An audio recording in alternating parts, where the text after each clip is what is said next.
আসসালামু আলাইকুম, আমন্ত্রণ বাংলা ভিশন সংবাদে। আপনাদের সঙ্গে থাকছি সেলিনা তাওহিদ। শুরুতেই জানিয়ে দিচ্ছি পিআরপি কেবল সংবাদ শিরোনাম। সংসদে সীমিত সময়ে সম্পূরক বাজেট পাস, নতুন বাজেটের আকার ও ব্যাংক ঋণ নিয়ে বিএনপির প্রশ্ন, অর্থমন্ত্রীর নাকচ। দেশের অগ্রযাত্রা থামিয়ে দিয়েছে করোনা, জীবন জীবিকার স্বার্থে চলছে স্বল্প পরিসরে অর্থনৈতিক ও শিক্ষা কার্যক্রম, জানালেন প্রধানমন্ত্রী। সাধারণ ছুটি থাকবে রেড জোনে, প্রজ্ঞাপন জারি। রাজধানীর রেড জোন চিহ্নিত এলাকায় এখনো হয়নি লকডাউন, দ্বিধাদ্বন্দ্বে স্থানীয়রা। যাতায়াত কমেছে পূর্ব রাজার বাজারে। করোনায় সিলেটের সাবেক মেয়র কামরানের মৃত্যু, দুদফা জানাজা শেষে দাফন সম্পন্ন, রাষ্ট্রপতি ও প্রধানমন্ত্রীর শোক প্রকাশ। সিলেটে 3 দিনের শোক। করোনায় দেশে একদিনে 38 জনের মৃত্যু, নতুন শনাক্ত 3099 জন, জানিয়েছে স্বাস্থ্য অধিদপ্তর।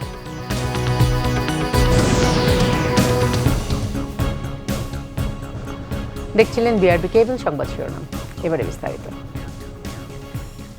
তেমন বিরোধিতা ছাড়াই সংসদে পাশ হলো বিদায়ী অর্থ বছরের সম্পূরক বাজেট।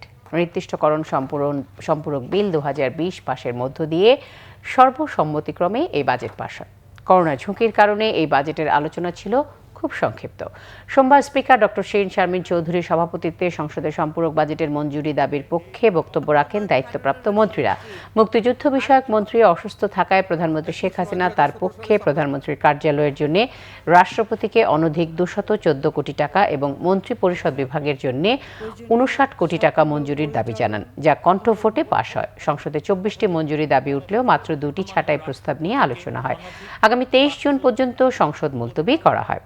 রীতি অনুযায়ী 30 জুন পাশ হবে নতুন বাজেট। বিএনপির সংসদ সদস্য হারুনুর রশিদ প্রস্তাবিত নতুন বাজেট ব্যাংক ঋণের টার্গেট ও বিশাল ঘাটতির যৌক্তিকতা নিয়ে প্রশ্ন তোলেন। তা নাকচ করে জবাবে অর্থমন্ত্রী আহমদ মোস্তফা কামাল বলেন, প্রস্তাবিত বাজেটে বিতর্কের কিছু নেই। এই অনুরোধটি আমি সবার কাছে করে যাচ্ছি। এইবারের বাজেট সকলের বাজেট। এই বাজেট আমাদের অর্থনৈতিক উন্নয়নের জন্য, যে আমরা সাধারণত সবসময় বাজেট করে থাকি, অর্থনৈতিক উন্নয়নের বিভিন্ন কম্পোনেন্টগুলো সেখানে প্রাধিকার পায়। এবার আমরা সেটা করে নিই। এবার মানুষকে প্রাধিকার দিয়েছি। এটা অর্থনৈতিক বাজেট নয়। একদিকে অর্থনৈতিক বাজেট, পাশাপাশি এটা হলো মানবিক বাজেট। করোনা ভাইরাস দেশের সকল অগ্রযাত্রা থামিয়ে দিয়েছে বলেছেন প্রধানমন্ত্রী শেখ হাসিনা। ভাইরাসের ভয়ভীতি আজ পৃথিবী জুড়ে বিরাজমান। এর মধ্যে জীবনের প্রয়োজনে অর্থনৈতিক কর্মকাণ্ড, লেখাপড়া কিছু চালু করা হয়েছে বলে জানান তিনি। নিরাপত্তার স্বার্থে সবাইকে স্বাস্থ্যবিধি মেনে জীবন চালিয়ে নেওয়ার আহ্বানও জানান সরকার প্রধান। সোমবার গণভবন থেকে ভিডিও কনফারেন্সিংয়ের মাধ্যমে স্পেশাল সিকিউরিটি ফোর্স এসএসএফ এর 34তম প্রতিষ্ঠাবার্ষিকীর অনুষ্ঠানে যোগ দেন প্রধানমন্ত্রী শেখ হাসিনা। সফলতার সাথে দায়িত্ব পালনের জন্য এসএসএফ এর প্রশংসা করার পাশাপাশি বাহিনীর যুগোপযোগী প্রশিক্ষণের উপর গুরুত্ব আরোপ করেন প্রধানমন্ত্রী। প্রধানমন্ত্রীর বক্তব্যে করোনা ভাইরাস পরিস্থিতি এবং এর কারণে উন্নয়ন অগ্রযাত্রা বাধাগ্রস্ত হওয়ার কথা উঠে আসে। এই করোনা ভাইরাসটা এসে আমাদের সকল অগ্রযাত্রাটা থামিয়ে দিয়েছে। সেজন্য সত্যি মাঝে মাঝে কষ্ট হয়, কিন্তু আজকে আমরা কিন্তু আমাদের দারিদ্র যেখানে আমরা পেয়েছিলাম 40 ভাগ, সেটাকে আমরা 20 ভাগে নামিয়ে এনেছি। আমাদের প্রবৃদ্ধি আমরা 8.1 ভাগে উঠিয়েছিলাম, যার ফলে আমরা এগিয়ে যেছিলাম খুব দ্রুত গতিতে।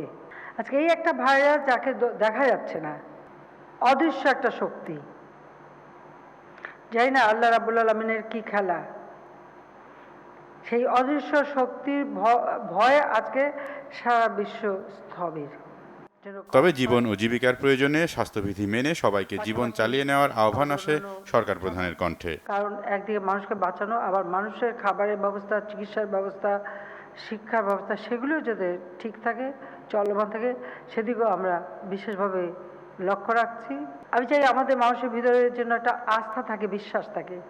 সেই বিশ্বাস, আস্থাটা ধরে রাখতে হবে, কারণ আমরা হার মানবো না। মৃত্যু তো হবে, মৃত্যু যে কোনো মুহূর্তে যে কোনো কারণে হতে পারে, কিন্তু তার জন্য মৃত্যু ভীতু হয়ে হার মানতে হবে এই ধরনের একটা অদৃশ্য শক্তির কাছে, এটা তো না। সেজন্য আমাদেরও সেইভাবে প্রচেষ্টা চালাতে হবে। এবং আমি দেশবাসীকে সেটাই বলবো যে স্বাস্থ্য সুরক্ষার জন্য যা যা নির্দেশনা, সেগুলি মেনে চলে নিজের জীবনকে চালাতে হবে। বাড়তে থাকা সংক্রমণ প্রতিরোধে সরকারের নানা উদ্যোগ তুলে ধরেন প্রধানমন্ত্রী শেখ হাসিনা। রুকনুজ্জামান, বাংলাভিশন, ঢাকা। এদিকে করোনা পরিস্থিতির কারণে বিশ্বব্যাপী দুর্ভিক্ষের আশঙ্কার কথা জানিয়ে প্রধানমন্ত্রী শেখ হাসিনা বলেছেন, কোনোভাবেই যেন খাদ্য সমস্যা না হয় সেজন্য যথাযথ পদক্ষেপ নেওয়া হয়েছে।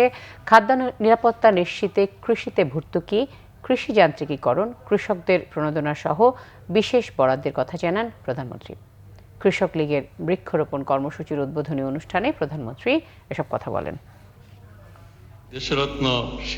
সোমবার বঙ্গবন্ধু এফি নিয়ে কৃষক লীগের 3 মাস ব্যাপী বৃক্ষরোপণ কর্মসূচি গণভবন থেকে ভিডিও কনফারেন্সিং এর মাধ্যমে উদ্বোধন করেন প্রধানমন্ত্রী শেখ হাসিনা। অনুষ্ঠানে দেয়া বক্তব্যে প্রধানমন্ত্রী করোনা পরিস্থিতিতে বিশ্বব্যাপী স্থবির পরিস্থিতিতেও খাদ্য নিরাপত্তা নিশ্চিত করা হয়েছে বলে সবাইকে আশ্বস্ত করেন। এবারে করোনা ভাইরাসের কারণে সারা বিশ্বব্যাপী যে দুর্ভিক্ষ দেখা দিচ্ছে, খাদ্যের যে অভাব, আমরা বাংলাদেশের জন্য সেই অভাবটা কখনো না হয় সেটা লক্ষ্য রেখেই আমরা বিভিন্ন কর্মসূচি আমরা হাতে নিয়েছি, যাতে করে আমাদের দেশের কোনো খাদ্য সমস্যা না হয়। করোনাকালেও কৃষিখাত এগিয়ে নিতে সরকারের নানা পদক্ষেপ তুলে ধরেন সরকার প্রধান। কৃষি গবেষণাটাকেই আমরা বেশি গুরুত্ব দিয়েছিলাম, বিশেষ বরাদ্দ দিয়েছিলাম। এবারেও আমরা বিশেষ বরাদ্দ রেখেছি। যেমন কৃষির আমরা প্রণোদনা দিয়েছি প্রায় 19 প্রকারের, সেখানে কৃষির জন্য আমরা আলাদাভাবে 5,000 কোটি টাকার প্রণোদনা প্যাকেজ ঘোষণা করেছি। সে ভর্তুকি টাকাটা তাদের হাতে সরাসরি চলে যায়। এবারও আমরা 9,500 কোটি টাকা শুধু কৃষি ভর্তুকির জন্য আলাদা করে রেখেছি, কারণ পেটে খেলে পিঠে সয়। বৃক্ষরোপণ কর্মসূচি উদ্বোধন করে প্রধানমন্ত্রী উপকূলে সবুজ বেষ্টনী গড়ে তোলা সহ সবাইকে কমপক্ষে 3টি করে গাছ লাগানোর আহ্বান জানান। সেই দিকে আমাদের লক্ষ্য রেখে আমরা কাজ। রুকনুজ্জামান, বাংলাভিশন, ঢাকা।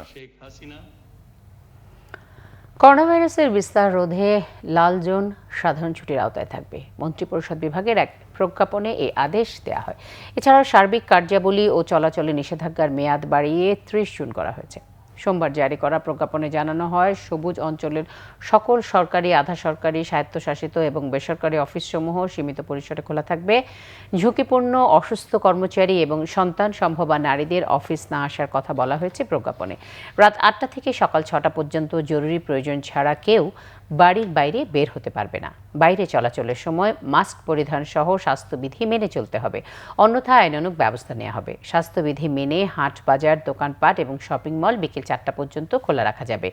শর্ত সাপেক্ষে সীমিত পরিসরে গণপরিবহন, যাত্রীবাহী নৌযান, রেল ও বিমান চলাচল করতে পারবে। অঞ্চল ভিত্তিক নিয়ন্ত্রিত ব্যাংকিং ব্যবস্থা চালু রাখতে বাংলাদেশ ব্যাংক প্রয়োজনীয় নির্দেশনা দিবে। সকল প্রকার সভা সমাবেশ, গণজমায়েত ও অনুষ্ঠান আয়োজন রীতিনীতি বন্ধ থাকবে। করোনা পরিস্থিতির কারণে 6 আগস্ট পর্যন্ত শিক্ষা প্রতিষ্ঠানের ছুটি বাড়িয়েছে শিক্ষা মন্ত্রণালয়। এদিকে ঢাকা উত্তরের মেয়র আতিকুল ইসলাম বলেছেন, অঞ্চল ভাগ করে তাদের সময় দিতে হবে প্রস্তুতি নেয়ার। যত দ্রুত সম্ভব আমাদেরকে পাড়া, মহল্লা, ওয়ার্ড ভিত্তিক, পারলে বাড়ি ভিত্তিক, পারলে রাস্তা লেন ভিত্তিক করে দিলে, ইভেন কি মোহাম্মদপুরে কিন্তু 5টি ওয়ার্ড আছে, মোহাম্মদপুরে কোন ওয়ার্ডে, কোন মহল্লায়, কোন লেনে, এটি কিন্তু আমাদের কনফাইন করে কিন্তু আমাদেরকে জানাতে হবে। যেসব এলাকাতে ম্যাপিং আগে হবে সেই এলাকাতে আমরা আগে শুরু করতে পারবো, এবং আমাদেরও কিন্তু মিনিমাম 48 ঘন্টা কিন্তু সময় লাগবে প্রিপারেশনের জন্য। সুতরাং আমরা যত তাড়াতাড়ি আমাদেরকে জানাতে পারবে স্বাস্থ্য অধিদপ্তর থেকে, তত তাড়াতাড়ি আমরা আমাদের কাউন্সিলরদের সাথে বসে রেড জোন বাস্তবায়ন করার সর্বাত্মক চেষ্টা করব। এদিকে রাজধানীর রমনা, মগবাজার, মিরপুর সহ বেশ কিছু এলাকাকে রেড জোন চিহ্নিত করা হলেও এখনও করা হয়নি লকডাউন। প্রশাসনের কোনো তৎপরতাও শুরু হয়নি। বিষয়টি নিয়ে দ্বিধাদ্বন্দ্বে এলাকাবাসী। এদিকে আইন শৃঙ্খলা বাহিনীর কড়াকড়িতে লকডাউন এলাকায় পূর্ব রাজারবাজারে মানুষের ঢোকা ও বের হওয়া বেশ কমে এসেছে। সোমবার 6ষ্ঠ দিন পার করছে রাজধানীর পূর্ব রাজাবাজারে লকডাউনে থাকা প্রায় 50,000 বাসিন্দা। শুরু থেকে নানা অজুহাতে বের হওয়ার চেষ্টা করে এখন অনেকেই চাইছেন এলাকা ছাড়তে। আমি এখানে 4-5 দিন ধরে আটকে আছি, মানে এর মধ্যে আমি ওখানে জব করতে পারিনি, বাট আমার ওখান থেকে আর কি কল আসতেছে যে এখানে আপনাকে অ্যাটেন্ডেন্স দিতে হবে, তো এই কারণে আমি চলে যেতে চাচ্ছি। ওখানে থেকে আমি ওখানে ব্যারাক আছে, ব্যারাকে থেকে আমি জব করব। স্বেচ্ছাসেবীদের হিসাবের তালিকাও বলছে দিনে দিনে কমে আসছে লকডাউন এলাকায় প্রবেশ ও বের হওয়ার সংখ্যা। গত পরশু দিন 348 জন আমাদের এখান থেকে বের হয়েছে, আর কালকে হচ্ছে 302 জন বের হয়েছে, আর আজকে এই পর্যন্ত হচ্ছে 125 জনের মতো বের হয়েছে। পুলিশ বলছে মিথ্যা অজুহাতে কাজ না হওয়ায় বাসায় থাকতে বাধ্য হয়েছেন বেশিরভাগ মানুষ। বুঝতে পারছে যে আর আসলে যাওয়া যায় না, ছোটোখাটো কোনো কারণ নিয়ে বের হওয়া যায় না, সে কারণে হয়তো ওরা আর আজকে বের হয়নি। তারপরেও 2-1 লোক বের হয়েছিল, ওদেরকে বুঝাই ভিতরে ব্যাক করে দেওয়া হয়েছে। এদিকে করোনা সংক্রমণ বিবেচনায় ঢাকা উত্তর ও দক্ষিণ সিটির মোট ৪৫টি এলাকাকে রেড জোন চিহ্নিত করা হয়েছে। এর মধ্যে বসুন্ধরা, বাড্ডা, মহাখালী, তেজগাঁও, মোহাম্মদপুর, গুলশান, মগবাজার, বনশ্রী, উত্তরা ও মিরপুর সহ ১৭টি এলাকা ঢাকা উত্তর সিটির আওতায়। আর যাত্রাবাড়ি, ডেমরা, গ্যান্ডারিয়া, ধানমন্ডি, জিগাতলা, লালবাগ, বাসাবো, শান্তিনগর, পল্টন, কলাবাগান, টিকাটুলি, শাহজাহানপুর, মতিঝিল, ওয়ারী, খিলগাঁও, কদমতলী, সিদ্ধেশ্বরী, লক্ষ্মীবাজার, এলিফ্যান্ট রোড ও সেগুনবাগিচা সহ ২৮টি এলাকা ঢাকা দক্ষিণে। যদিও এসব এলাকায় এখনও শুরু হয়নি লকডাউন। রেড জোন ঘোষণা করলে তো স্বাভাবিকভাবে মানুষ চলাচল কমবে। যারা নিম্ন আয়ের মানুষ তারা ইচ্ছা করলে তারা তাদের মতো করে থাকতে পারবে না, তারা বেঁচে থাকতে হলে তাদের ইনকাম করতে হবে, আর ইনকাম করতে হলে তারা বাইরে যেতে হবে। সুস্থ থাকার জন্য তো আমাদের নিয়মিত বাজারটা করতে হবে। আলু, পটল, মাছ, মাংস এই জিনিসগুলা যদি ফোন করলে পারে তারা যদি এই অনুযায়ী পয়সা দেয় তাহলে আর আমাদের আর বাইরে যাওয়া লাগবে না। কাজ কাম ঠিক মতো না করতে পারি, না চলতে পারি, ভবিষ্যতে তো আমাদের সমস্যা। ইনকাম না করতে পারলে তো কোনো কিছু করা সম্ভব হচ্ছে না, না বাসা ভাড়া, না খাওয়ার দিক দিয়ে সব কিছু দিয়ে সমস্যা। আমরা যদি একবারে বদ্ধ হয়ে পড়ি তাহলে আমরা চলবো কেমনি? 1-2 দিন লকডাউন থাকবে, 3 দিনের দিন মানুষ আবার বেড়াই যাবে। এমনকি স্থানীয় ওয়ার্ড কাউন্সিলররা বলছেন এখনও কোনো নির্দেশনা পাননি তারা। টিভি, ইলেকট্রনিক মিডিয়াতে দেখছি, টিভিতে যে এরিয়া খিলগা, রামপুরে এরকম বলা হয়েছে। স্পেসিফিক আমার ওয়ার্ড আছে কিনা বা কতটুকু আছে এখন পর্যন্ত কোনো প্রজ্ঞাপন আমি পাইনি। লকডাউন হবে কিনা আসলে আমরা এখনো সেই ব্যাপারে আমরা অবগত নই। যদি সরকার এই ধরনের ডিসিশন নিয়ে থাকে অবশ্যই আমরা সার্বিকভাবে যে ধরনের সহযোগিতা করা দরকার আমাদের পক্ষ থেকে আমরা অবশ্যই তা গ্রহণ করব। এসব এলাকার মানুষের জীবনযাত্রা যেন বাধাগ্রস্ত না হয় সে দিকটি ভেবে দেখতে সরকারের প্রতি অনুরোধ এই জনপ্রতিনিধিদের। জিয়া খান, বাংলা ভিশন, ঢাকা। 2 দফা নামাজে জানাজা শেষে মানিক পীর কিল্লা কবরস্থানে দাফন করা হয়েছে সিলেটের সাবেক মেয়র ও আওয়ামী লীগ নেতা বদরুদ্দিন আহমেদ কামরানকে। তার মৃত্যুতে সিলেটে ঘোষণা করা হয়েছে 3 দিনের শোক কর্মসূচি। এদিকে আওয়ামী লীগ নেতা বদরুদ্দিন আহমেদের মৃত্যুতে শোক জানিয়েছেন রাষ্ট্রপতি মোহাম্মদ আব্দুল হামিদ এবং প্রধানমন্ত্রী শেখ হাসিনা। সিলেট থেকে দীপু সিদ্দিকীর রিপোর্ট। বদরুদ্দিন আহমদ কামরান আওয়ামী লীগের রাজনীতিতে সরব এই রাজনীতিকের শেষ বিদায়ে প্রস্তুত আত্মীয়স্বজন, বন্ধু, সহকর্মীরা। সিলেট সিটি কর্পোরেশনের প্রথম নির্বাচিত মেয়র বদরুদ্দিন আহমদ কামরানের মৃত্যুর খবর পৌঁছালে নগরবাসীর মধ্যে শোকের ছায়া নেমে আসে। সোমবার সকাল থেকে তার ছড়ারপাড়ের বাসায় নেতাকর্মীদের ভিড় বাড়তে থাকে। এই করোনাকালীন সময় ওনাকে সিলেটের মানুষ করোনা যোদ্ধা হিসেবে খুব সময় পাশে পেয়েছিল। আপনারা দেখেছেন উনি এই করোনাকালীন সময় উনার এই বৃদ্ধ বয়সেও উনি সবসময় অসহায় মানুষের পাশে ত্রাণ সামগ্রী নিয়ে পাশে দাঁড়িয়েছেন এবং এই পাশে দাঁড়ানোর কারণে করোনা আক্রান্ত হয়েছিলেন।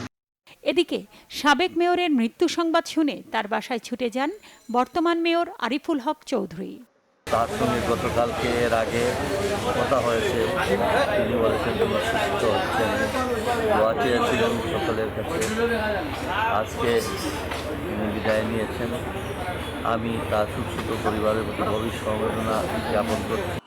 সিলেটের রাজনীতিতে আলোচিত এই রাজনীতিবিদকে শেষ বিদায় জানিয়ে শোকে মুহ্যমান দলীয় নেতাকর্মীরা।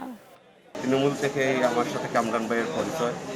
আজকে আমি মহানগরের নেতা হয়েছি কামরান ভাইয়ের জন্য। ওনাকে হারিয়ে এই সিলেটের মানুষ যে সুতাহত হয়েছে, আসলে কারো কাছে খার বেদনা কারো কাছে হওয়ার নয়। গত 5 জুন করোনা আক্রান্ত হয়ে বাসায় আইসোলেশনে ছিলেন বদরুদ্দিন আহমদ কামরান। শারীরিক অবস্থার কিছুটা অবনতি হলে গত 6 জুন তাকে সিলেট শহীদ শামসুদ্দিন আহমেদ হাসপাতালের করোনা সেন্টারে ভর্তি করা হয়। অবস্থার আরও অবনতি হলে প্রধানমন্ত্রী শেখ হাসিনার নির্দেশে 7 জুন সন্ধ্যায় তাকে ঢাকার সিএমএইচে স্থানান্তর করা হয়। এর পরের দিন প্লাজমা থেরাপি দেওয়া হলে কিছুটা সুস্থ হয়ে ওঠেন কামরান। তবে রবিবার রাতে তার শারীরিক অবস্থার অবনতি হয় এবং সোমবার ভোররাত 3টায় পাড়ি জমান পরপারে। গত 27 মে কামরানের স্ত্রী সিলেট মহানগর মহিলা আওয়ামী লীগের সাধারণ সম্পাদক আসমা কামরানও করোনা আক্রান্ত হয়ে বাসায় আইসোলেশনে আছেন। বদরুদ্দিন আহমদ কামরানের জন্ম 1953 সালে। উচ্চ মাধ্যমিকের ছাত্র থাকাকালেই 1972 সালে তিনি সিলেট পৌরসভার কমিশনার নির্বাচিত হন। তিনি ছিলেন দেশের সর্বকনিষ্ঠ পৌর কমিশনার। সিলেট সিটি কর্পোরেশনের শুরু থেকে 10 বছর নগরের সুখ দুঃখের সাথী ছিলেন মেয়র কামরান। পাশাপাশি তিনি টানা 3 বার সিলেট মহানগর আওয়ামী লীগের সভাপতির দায়িত্বও পালন করেন। সবশেষ সম্মেলনে মহানগরের সভাপতি পদ থেকে সরে গেলেও স্থান পান আওয়ামী লীগের 81 সদস্য বিশিষ্ট কেন্দ্রীয় কমিটিতে। সাবেক পররাষ্ট্রমন্ত্রী আব্দুস সামাদ আজাদের হাত ধরে আওয়ামী লীগের রাজনীতিতে এসেছিলেন Badruddin Ahmad Kamran. Bangla vision news desk. দেশে করোনায় একদিনে মারা গেছেন আরও 38 জন। এ নিয়ে করোনায় মোট মৃত্যু 1209 জন। এই সময় শনাক্ত হয়েছেন আরও 3099 জন। এ নিয়ে এ পর্যন্ত আক্রান্ত 90,619। সোমবার স্বাস্থ্য অধিদপ্তরের ব্রিফিংয়ে এসব তথ্য জানানো হয়। এদিকে এই সংক্রমণের লাগাম টানতে লকডাউনের মেয়াদ অন্তত 21 দিন করার পরামর্শ দিয়েছে বিশ্ব স্বাস্থ্য সংস্থার সাবেক উপদেষ্টা অধ্যাপক ডক্টর মোজাহিরুল হক। লকডাউন সহ কোনো উদ্যোগেই এখন পর্যন্ত করোনা রুখতে কার্যকর ফল দেয়নি। উল্টো প্রতিদিনই বাড়ছে সংক্রমণ, দীর্ঘ হচ্ছে মৃত্যু তালিকা। চিকিৎসক, স্বাস্থ্যকর্মী, রাজনীতিক কেউই মুক্ত নন করোনার ছোবল থেকে। স্বাস্থ্য অধিদপ্তরের সবশেষ হিসাবে গত 24 ঘন্টায় দেশে আরও 38 জন সহ মোট 1209 জনের মৃত্যু হয়েছে। শনাক্তের হার 20.61, সুস্থতা 37.55%, মৃত্যুর হার 1.33%। 24 ঘন্টায় মৃত্যুবরণ করেছেন 38 জন এবং এ পর্যন্ত 1209 জন। শনাক্ত বিবেচনায় মৃত্যুর হার 1.33%। নমুনা সংগ্রহ হয়েছে 15,733টি এবং নমুনা পরীক্ষা হয়েছে 15,038টি।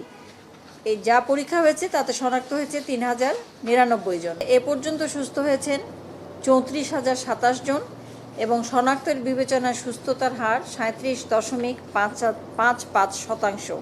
24 ঘন্টা আইসোলেশনে যুক্ত হয়েছেন 536 জন, ছাড় পেয়েছেন আইসোলেশন থেকে 295 জন। 24 ঘন্টায় কোয়ারেন্টাইনে যুক্ত হয়েছে 2,922 জন। বিশেষজ্ঞরা আগ থেকেই বলে আসছেন, সাধারণ মানুষের স্বাস্থ্যবিধি মানায় গরজ কম থাকায় বাড়ছে সংক্রমণ। এখন আমাদের সংক্রমণ যে অবস্থায় আছে এটা দমন একটা কঠিন ব্যাপার। তারপরও সরকারের যে জোন ভাগ করে সিদ্ধান্ত নিয়েছেন এটাও যদি সঠিকভাবে বাস্তবায়ন করেন তাহলে আমরা সীমিত আকারে সংক্রমণটা রোধ করতে পারবো। জনগণের স্বাস্থ্য সুরক্ষায় এখনই নজর দেওয়ার পরামর্শ দিয়েছেন বিশ্ব স্বাস্থ্য সংস্থার সাবেক উপদেষ্টা অধ্যাপক ডাক্তার মোজাহিরুল হক। অসম্ভবকে সম্ভব করতে হবে এবং সেটা করতে হলে যেটা হবে যে আমাদেরকে স্বাস্থ্য ব্যবস্থার উপরে একটা নজর দিতে হবে এবং সবকিছু বন্ধ করে এখন চিন্তা করতে হবে যে মানুষের জীবন কিভাবে আমরা বাঁচাতে পারি। আর জেলা হাসপাতালগুলিতে ভেন্টিলেশনের সুবিধা নিশ্চিত করতে হবে, আইসিইউ বেড নিশ্চিত করতে হবে এবং ওই জায়গায় আরও যেটা নিশ্চিত করতে হবে সেটা হলো নিরবিচ্ছিন্ন অক্সিজেন সাপ্লাইয়ের ব্যবস্থা করতে হবে এবং এইটা খুব ব্যয়বহুল না। এই কাজগুলি যদি সরকার তাড়াতাড়ি করতে পারে তাহলে আমরা একটা বিরাট ডিজাস্টার থেকে বাঁচব। লকডাউন কঠোর করার পাশাপাশি টেস্ট বাড়ানোরও তাগিদ স্বাস্থ্য এবং চিকিৎসা বিশেষজ্ঞদের। SM Foyez, Bangla vision, Dhaka. এদিকে সর্দি জ্বর সহ করোনা উপসর্গে কুমিল্লায় 5 জন এবং পাবনায় 1 ব্যাংক কর্মকর্তা সহ সিলেট, মৌলভীবাজার, খুলনা, সাতক্ষীরা, বরিশাল, ঝালকাঠি, গাইবান্ধা ও ভৈরবে মোট 17 জনের মৃত্যু হয়েছে। উপসর্গ নিয়ে কুমিল্লা মেডিকেল কলেজ হাসপাতালের করোনা ইউনিটে চিকিৎসাধীন 5 জন মারা গেছেন। এদের 2 জন আইসিইউতে এবং 3 জন আইসোলেশনে ছিলেন। সর্দি জ্বর শ্বাসকষ্ট নিয়ে পাবনা জেনারেল হাসপাতালে চিকিৎসাধীন অবস্থায় উৎপল সরকার নামে 1 ব্যাংক কর্মকর্তার মৃত্যু হয়েছে। বরিশাল শেরে বাংলা মেডিকেল কলেজ হাসপাতালে করোনা উপসর্গ নিয়ে মারা গেছেন 1 জন। 1 সপ্তাহ জ্বর ও গলা ব্যথায় ভুগে কিশোরগঞ্জের ভৈরবে একজনের মৃত্যু হয়েছে। তার বাড়ি শম্ভুপুর গ্রামে। সিলেটে করোনা উপসর্গ নিয়ে 1 সাংবাদিক সহ 2 জন মারা গেছেন। রবিবার রাতে সাংবাদিক লিটন দাস লিকনকে সিলেট হাসপাতালে নেয়ার পথে এবং অপরজন সিলেট ওসমানী মেডিকেল কলেজ হাসপাতালে চিকিৎসাধীন অবস্থায় মারা গেছেন। এদিকে করোনা উপসর্গ নিয়ে মৌলভীবাজারের শ্রীমঙ্গল ও জুরিতে 2 জনের মৃত্যু হয়েছে। সোমবার সকালে করোনা উপসর্গ নিয়ে সাতক্ষীরা মেডিকেল কলেজ হাসপাতালে 2 জনের মৃত্যু হয়। তারা দেবহাটা উপজেলার টাউন শ্রীপুর পুরাতন সাতক্ষীরার বাসিন্দা ছিলেন।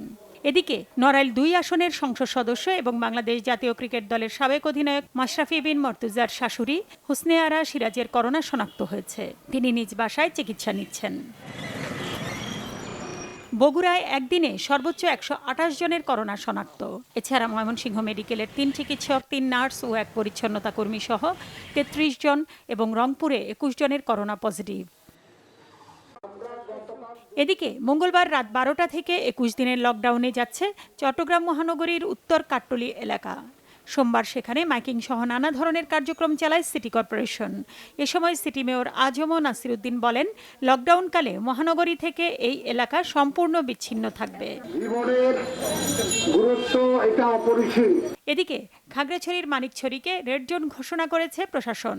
টাঙ্গাইলের 8টি উপজেলা ইয়েলো এবং 4টি উপজেলাকে গ্রিন জোনে বিভক্ত করে করোনা সংক্রমণ রোধে মাঠে নেমেছে প্রশাসন।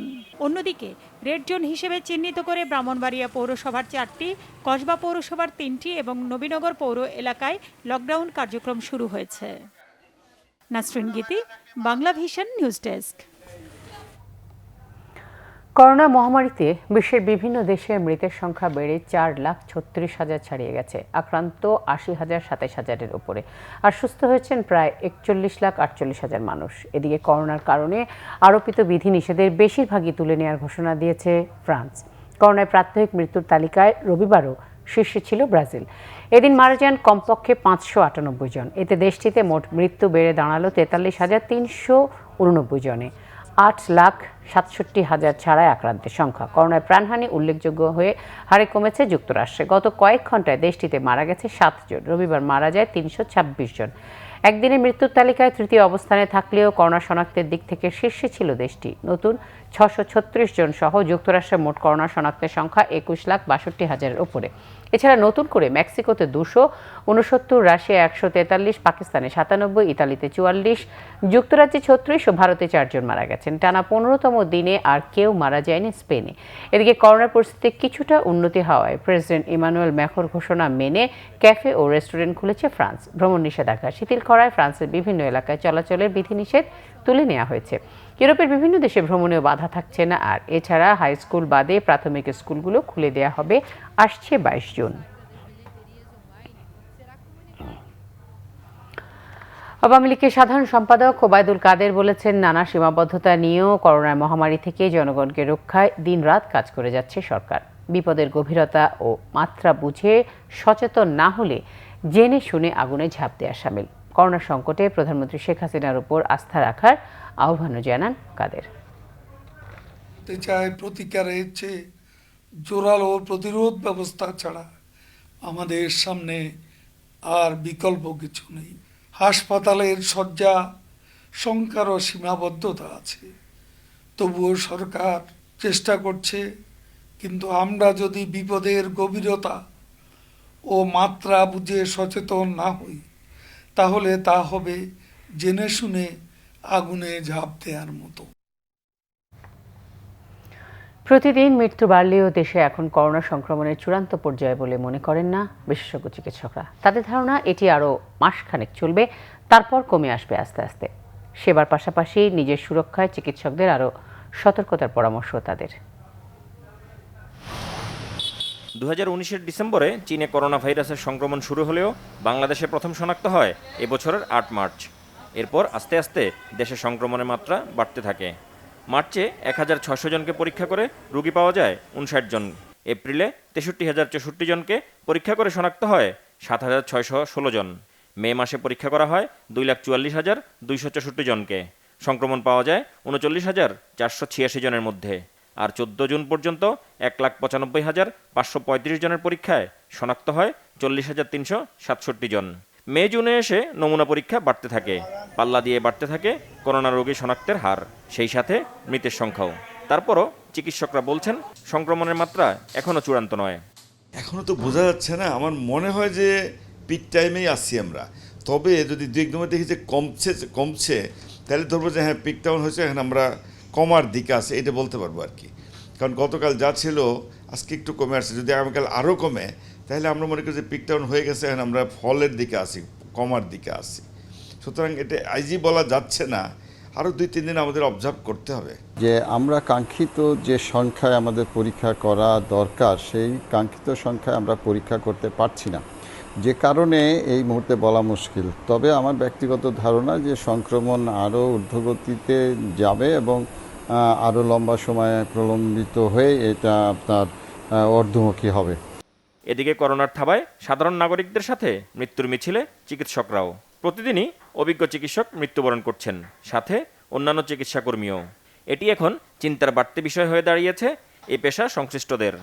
এই পরিস্থিতি যদি চলতে থাকে তাহলে এক সময় যে আমাদের এমনি জানেন যে আইসিইউ এক্সপার্ট আমাদের দেশে খুবই কম, অ্যানেস্থেসিওলজিস্ট খুবই কম, যার জন্য আমরা কাঙ্ক্ষিত সংখ্যায় যে আইসিইউ তৈরি করতে পারছি না বা আইসিইউ সেবা দিতে পারছি না। সেজন্যে আমরা যে ব্যাপারে শঙ্কিত এবং আমরা আশা করি যে আমাদের চিকিৎসক যারা আছেন তারা যে অবশ্যই যে যাতে তারা নিজেদের সুরক্ষার ব্যাপারে আরও বেশি সচেতন থাকেন। একদিকে রোগীর চিকিৎসা, অন্যদিকে নিজের সুরক্ষা, দুটোকেই প্রাধান্য দিয়ে কাজ চালিয়ে যেতে হচ্ছে ডাক্তারদের। আহমেদ সরওয়ার, বাংলা ভিশন, ঢাকা। করোনায় মৃতদের দাফন কাফনে যেখানে স্বজনদেরই ভয়ভীতি অনীহা, সেখানে এগিয়ে এসেছেন একদল তরুণ। পাথওয়ে নামের সংগঠনের ব্যানারে এই তরুণরা করোনায় বা উপসর্গ নিয়ে মৃতদের দাফন কাফনের ব্যবস্থা করছেন স্বেচ্ছাশ্রমে। করোনার আক্রান্তদের হাসপাতালে নেয়ার কাজটিও করছেন তারা। করোনায় আক্রান্ত কিংবা উপসর্গ নিয়ে মৃতদের দাফন কাফন বা সৎকারে স্বজনদের অনীহার খবর আসছে হরহামেশাই। পরিবার বা আপনজনরাই যেখানে লাশের ধারে কাছে ঘেঁষতে চায় না, সেখানে পরম মমতায় এগিয়ে আসছে একদল তরুণ স্বেচ্ছাসেবী। পাথওয়ে নামে স্বেচ্ছাসেবী সংগঠনের তরুণরা এখন পর্যন্ত 25-এরও বেশি মৃতদেহ দাফন কাফন করেছে। মৃত্যু ভয়কে দূরে ঠেলে মানবিকতার এ দৃষ্টান্ত তাদের। করোনা আক্রান্ত হয়ে যে মারা যাচ্ছে তার লাশটা তো আর আপনার প্রশাসনের মাধ্যমে তাদের নির্দিষ্ট কবরস্থানে ওখানে কবর দেওয়া হইতেছে। আর এলাকা ভিত্তিক যারা উপসর্গ আছে সন্দেহ, ওই কেসগুলোই আমরা বেশিরভাগ দেখি। গোসল টোসল কমপ্লিট করার পরে তারপরে আমরা জানাজার ব্যবস্থা করে ফেলি। এখনও জানাজার পরে আমাদের কাজ হয় যে লাস্টে আমাদের স্বেচ্ছাসেবী যারা আছে তারাই আমরা কবর পর্যন্ত পৌঁছে দিই, এবং আমরা কবরস্থ করার জন্য আমাদের স্বেচ্ছাসেবীরা সবসময় থাকে। এখন পর্যন্ত যতগুলো কবরস্থ করা হয়েছে আমাদের স্বেচ্ছাসেবীরাই করছে, আলহামদুলিল্লাহ। করোনা আক্রান্তদের হাসপাতালে পৌঁছে দেওয়ার কাজটিও সযত্নে করছে তারা। আর করোনা মহামারীতে নিম্ন আয়ের 35,000 মানুষের মাঝে পৌঁছে দিয়েছে চাল, ডাল, আলু, পেঁয়াজ সহ দরকারি সামগ্রী, বিলিয়েছে রান্না করা খাবারও। মানব কল্যাণে আরও বড় পরিসরে কাজ করতে চান পাথওয়ের প্রতিষ্ঠাতা মোহাম্মদ শাহিন। লকডাউনের মুহূর্তে দেখা যায় যে অনেকে বাসা থেকে বের হয়নি, তাদেরকে আমরা বাসায় গিয়ে পৌঁছে দিছি। আমরা 35,000 পরিবারকে খাবার দিয়েছি। 30 জনের একটা কমিটি হয়েছে। আমরা 3 ধাপে এই কার্যক্রম পরিচালনা করছি, যে প্রচুর পরিমাণে আমরা এখন পর্যন্ত আমরা 26টি লাশ দাফন করেছি। গোসল থেকে সম্পূর্ণ ইসলামী যে নিয়ম কারণ সেগুলো মেনে আমরা দাফন কাজ সম্পন্ন করছি। আমরা সরকারের উদ্দেশ্যে একটাই বলতে চাই যে আমাদের এই পাথওয়ে সংগঠন মানবিক একটি সংগঠন। দীর্ঘদিন ধরে আমরা মানবিক যে কোনো দুর্যোগ সময় আমরা ঝাঁপিয়ে পড়েছি এবং কাজ করছি। যে আগামী দিনগুলো আমাদের সরকার আমাদের পাশে থাকবে। স্বাস্থ্য মন্ত্রণালয়ের কাছে অনুরোধ যে আমাদেরকে তালিকাভুক্ত করে নিলে অনেক মানুষ উপকৃত হবে। করোনা মহামারীতে টেলিভিশনে কর্মরতদের সংগঠন ব্রডকাস্ট জার্নালিস্ট সেন্টার বিজেসির সদস্য ও তাদের পরিবারের সদস্যদের বিনামূল্যে হাসপাতালে আনা নেয়ার কাজেও এগিয়ে এসেছে পাথওয়ে। জাহাঙ্গীর আকন্দ, বাংলা ভিশন, ঢাকা। দেশের 86% নার্সের করোনাভাইরাস সংক্রমণ রোধ ও নিয়ন্ত্রণ বিষয়ক আইপিসি প্রশিক্ষণ নেই বলে জানিয়েছে ট্রান্সপারেন্সি ইন্টারন্যাশনাল বাংলাদেশ টিআইবি। নার্সদের 2টি সংগঠনের জরিপের ভিত্তিতে দুর্নীতি বিরোধী সংগঠনটি এই তথ্য জানিয়েছে। সোমবার করোনাভাইরাস সংকট মোকাবেলায় সুশাসনের চ্যালেঞ্জ বিষয়ে প্রতিবেদন প্রকাশ উপলক্ষে আয়োজিত এক ভার্চুয়াল সংবাদ সম্মেলনে এইসব তথ্য জানানো হয়। টিআইবি জানিয়েছে, প্রত্যক্ষভাবে সারা দেশের সকল বিভাগের 38টি জেলা থেকে 47টি হাসপাতাল থেকে স্বাস্থ্যসেবা সংক্রান্ত তথ্য নেওয়া হয়েছে। প্রতিবেদনের তথ্য তুলে ধরে টিআইবি বলেছে, গবেষণার অন্তর্ভুক্ত হাসপাতালগুলোর 22.2% সকল স্বাস্থ্যকর্মী প্রশিক্ষণ পেয়েছেন। শুধু চিকিৎসক ও নার্স প্রশিক্ষণ পেয়েছেন 20% হাসপাতালের। শুধু চিকিৎসক প্রশিক্ষণ পেয়েছেন আরও 20% হাসপাতালের। শুধু কোভিডের জন্য নির্ধারিত কর্মীরা প্রশিক্ষণ পেয়েছেন 13.3% হাসপাতালের। বাংলাদেশে কোভিড-19 জন্য জাতীয় প্রস্তুতি ও সাড়াদান পরিকল্পনা প্রণয়নে প্রায় 1.5 মাস দেরি করা হয়েছে। এ কারণে সংক্রমণ প্রতিরোধ ও চিকিৎসা ব্যবস্থাপনায় বিশৃঙ্খলা সৃষ্টি হয়েছে বলে জানিয়েছেন টিআইবি।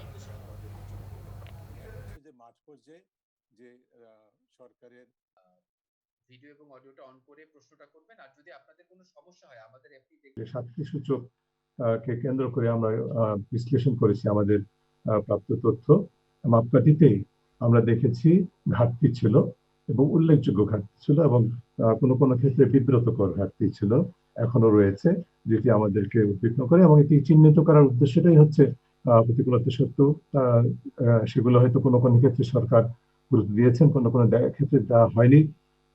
কিন্তু এই গবেষণা প্রতিবেদনের মাধ্যমে আমরা এগুলো বিষয়গুলো একটা সিস্টেমেটিক ওয়েতে তুলে ধরার চেষ্টা করলাম।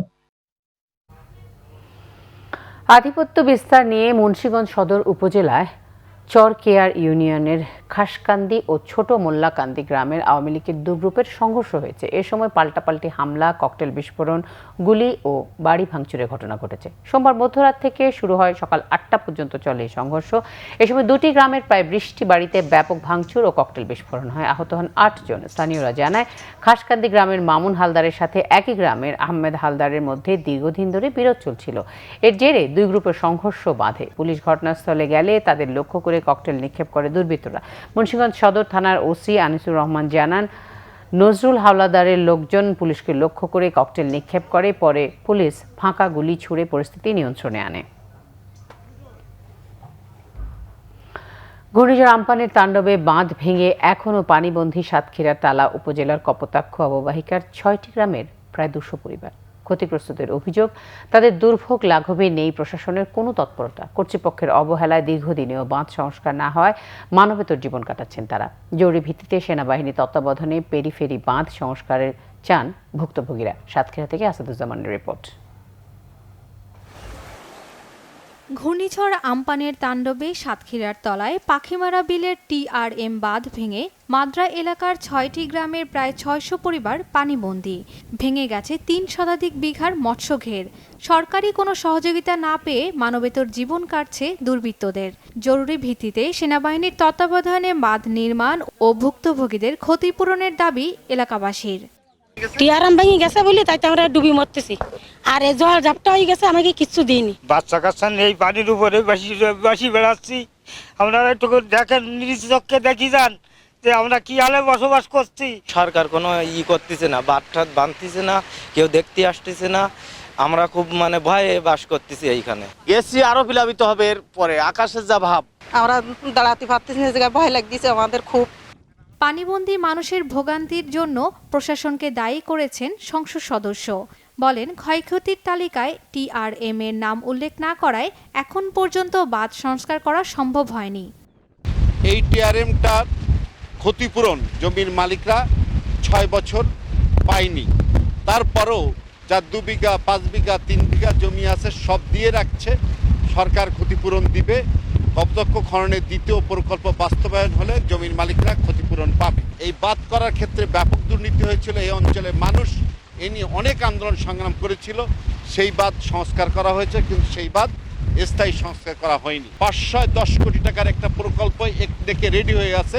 আগামী মঙ্গলবার থেকে যদি এটা উঠতে পারে, আমি অনানুষ্ঠানিক পত্র অর্থাৎ ডিও লেটার দিয়ে এসেছি, তাহলে এই অঞ্চলের মানুষ তারা প্রাণভী পাবে।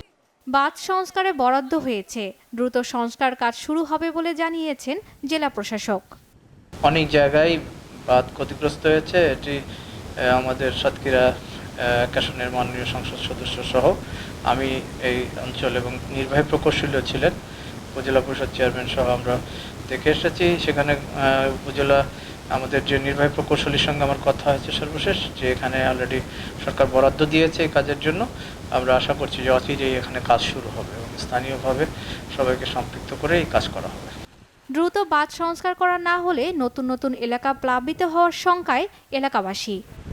Bangla vision news desk. একদিকে করোনা, অন্যদিকে ঘূর্ণিঝড় আম্পানের ছোবলে খুলনা অঞ্চলের মানুষ দিশেহারা। বেকার হয়ে পড়া উপকূলের মানুষ জীবিকার তাগিদে পেশা বদলে নদীতে নেমেছেন চিংড়ি পোনা ধরার জন্য। আর এই কারণে সংকটে পড়তে পারে নদ নদীর বিশাল প্রাকৃতিক মৎস্য ভাণ্ডার, এমন আশঙ্কা মৎস্য বিভাগের। আরিফ বিল্লার ক্যামেরায় খুলনা থেকে আতিয়ার পারভেজের রিপোর্ট। খুলনা অঞ্চলে চিংড়ির পোনাকে রেনু বলা হয়। দক্ষিণ অঞ্চলের চিংড়ি ঘেরগুলোতে আকাশচুম্বী রেনুর চাহিদা। প্রাকৃতিক মৎস্য সম্পদ রক্ষায় রেনু ধরা সম্পূর্ণ নিষিদ্ধ। উপকূলের নদীতে সকাল বিকাল রাতে নেট টেনে রেনু ধরা হয়।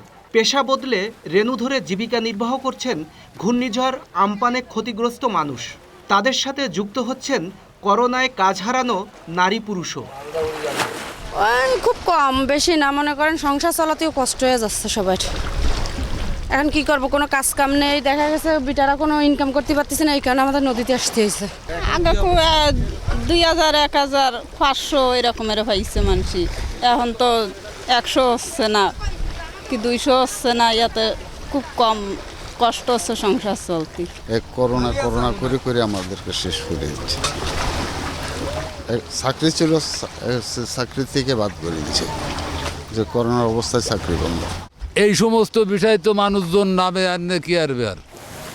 মৎস্য বিভাগ জানাচ্ছে রেনু ধরার কারণে সামুদ্রিক মৎস্য ভাণ্ডার হুমকির সম্মুখীন হচ্ছে।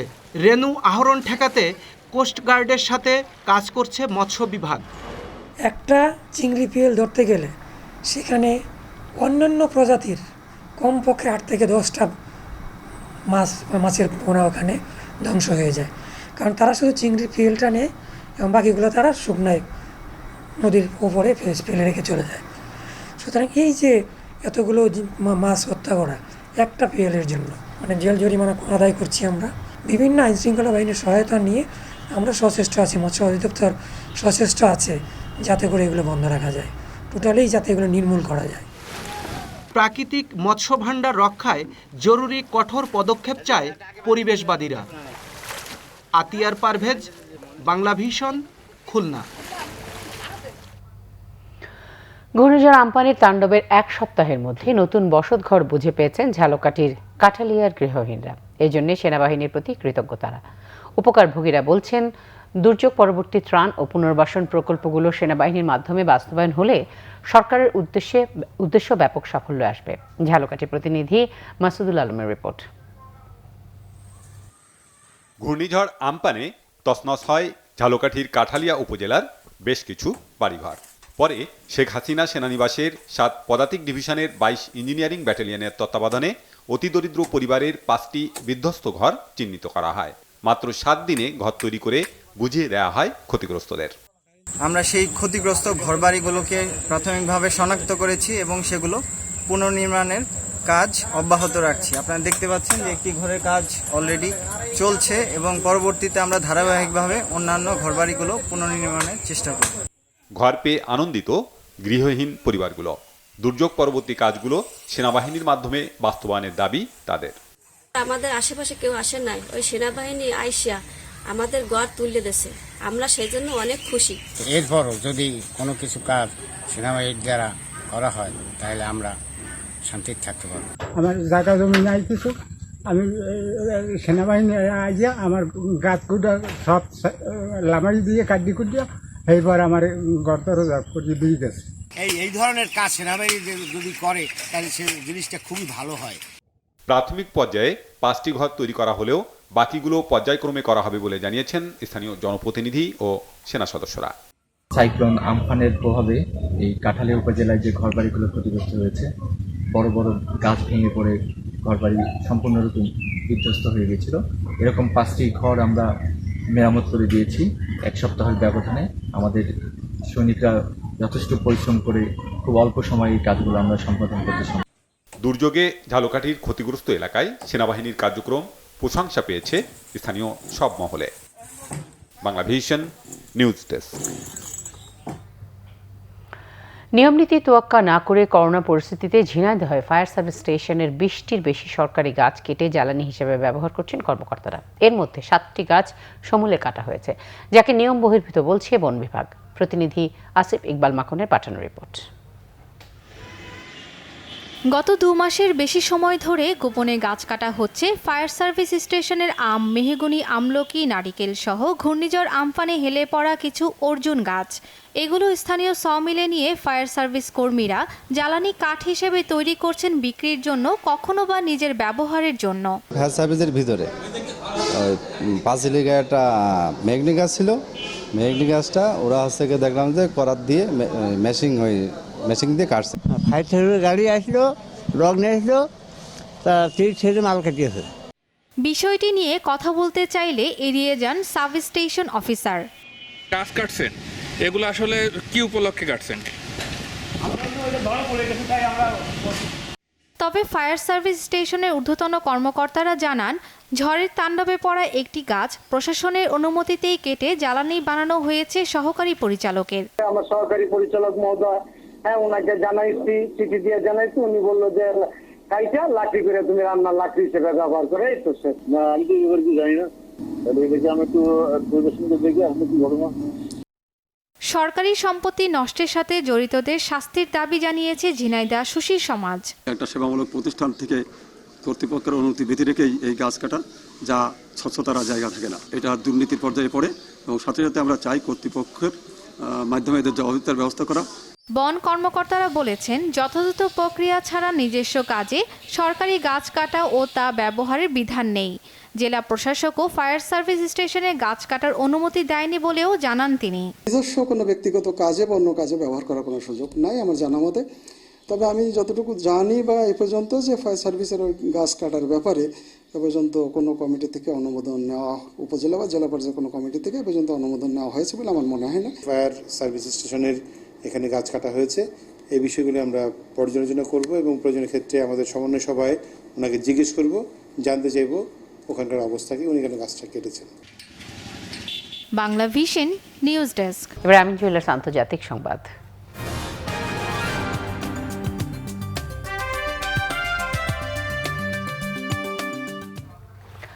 পাকিস্তানের রাজধানী ইসলামাবাদে ভারতীয় দূতাবাসের 2 কর্মী নিখোঁজের ঘটনাকে কেন্দ্র করে দুদেশের মধ্যে চরম কূটনৈতিক অস্থিরতা তৈরি হয়েছে। ভারত সরকার দাবি করেছে দূতাবাসের ওই 2 কর্মীকে পাকিস্তানি গোয়েন্দা সংস্থা ISI এর জেলখানায় বন্দী করে রাখা হয়েছে। এই ঘটনার জেরে দিল্লিতে নিযুক্ত পাকিস্তানি রাষ্ট্রদূতকে সোমবার তলব করে ভারতের বিদেশ বিষয়ক মন্ত্রণালয়। ইসলামাবাদে ভারতীয় দূতাবাসের আরও কয়েকজন কূটনীতিককে পাকিস্তান সরকার নজরদারিতে রেখেছে বলে অভিযোগ করা হয়েছে। গত সপ্তাহে দিল্লিতে অবস্থিত পাকিস্তান দূতাবাসের 2 জন কূটনীতিককে গোয়েন্দাগিরির অভিযোগে বহিষ্কার করে ভারত। এরই পাল্টা ব্যবস্থা হিসেবে পাকিস্তান এই পদক্ষেপ নিয়েছে বলে ধারণা করা হচ্ছে।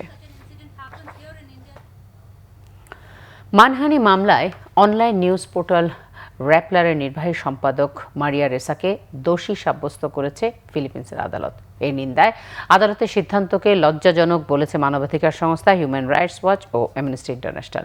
এই প্রথম ফিলিস্তিনে সাইবার অপরাধের কোনো মামলায় রায় হলো। সর্বনিম্ন 6 মাস থেকে 6 বছরের জেল হতে পারে জামিনে থাকা প্রখ্যাত সাংবাদিক মারিয়া রেসা ও এক রিপোর্টারের। মামলায় বাদী এক ব্যবসায়ীকে $8,000 ক্ষতিপূরণ দিতেও বলা হয়েছে।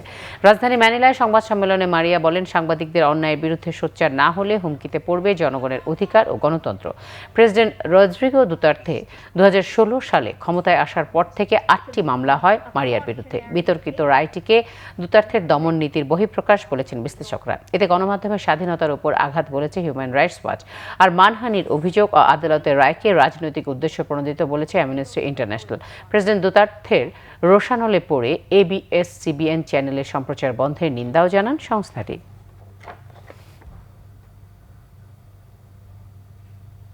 ক্লেমন খেলার সংবাদ।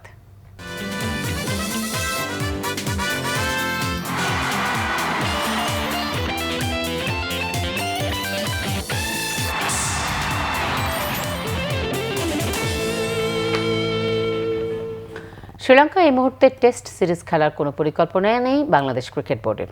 অচিরেই মাঠে ফেরা হচ্ছে না জাতীয় দলের, এমনকি শীঘ্রই অনুশীলনে ফেরারও কোনো পরিকল্পনা নেই বোর্ডের, জানিয়েছেন বিসিবি পরিচালক আকরাম খান। তবে বিশ্বকাপ ও এশিয়া কাপের জন্য এখনও অনেকটা সময় আছে হাতে। করোনা পরিস্থিতি স্বাভাবিক হলেই ক্রিকেট মাঠে ফেরানোর বিষয়ে আলোচনা হবে। ন্যাশনাল টিমের প্র্যাকটিসের কথা এখন আমরা চিন্তাই করতে পারছি না, কোনো প্ল্যানিং করতে পারছি না, যেহেতু আমাদের করোনা সিচুয়েশনটা ভালো না। আর যেটা হলো শ্রীলঙ্কা সিরিজটা আসলে ওটার সম্ভাবনা খুবই কম, যেহেতু আপনি জানেন টেস্টের যে টেস্ট ছিল সেগুলো আসলে প্রিপারেশনের একটা সময় দরকার, বাট এই মুহূর্তে আমরা সেটা চিন্তা করতে পারছি না, প্ল্যানও করতে পারছি না। এশিয়া কাপের সময়টা আছে এবং যেহেতু T20 হবে, সো আমরা ওটার প্রিপারেশন সময় অল্প পেলেও ওটা সম্ভব। সো আমরা সেটা নিয়ে আমরা চিন্তা ভাবনা করছি, হয়তো আমরা কিছুদিন পর সেটা আমরা প্ল্যানটা করব। সংবাদ শেষ করছি বিআরবি কেবল শিরোনামগুলো আরো একবার জানিয়ে। সংসদে সীমিত সময়ে সম্পূরক বাজেট পাস, নতুন বাজেটের আকার ও ব্যাংক ঋণ নিয়ে বিএনপির প্রশ্ন, অর্থমন্ত্রীর নাকচ। দেশের অগ্রযাত্রা থামিয়ে দিয়েছে করোনা, জীবন জীবিকার স্বার্থে চলছে স্বল্প পরিসরে অর্থনৈতিক ও শিক্ষা কার্যক্রম, জানালেন প্রধানমন্ত্রী। সাধারণ ছুটি থাকবে রেড জোনে, প্রজ্ঞাপন জারি। রাজধানীর রেড জোন চিহ্নিত এলাকায় এখনো হয়নি লকডাউন, দ্বিধাদ্বন্দ্বে স্থানীয়রা, যাতায়াত কমেছে পূর্ব রাজাবাজারে। করোনায় সিলেটের সাবেক মেয়র কামরানের মৃত্যু, দুদফা জানাজা শেষে দাফন সম্পন্ন, রাষ্ট্রপতি ও প্রধানমন্ত্রীর শোক প্রকাশ, সিলেটে 3 দিনের শোক। করোনায় দেশে একদিনে 38 জনের মৃত্যু, নতুন শনাক্ত 3099 জন, জানিয়েছে স্বাস্থ্য অধিদপ্তর।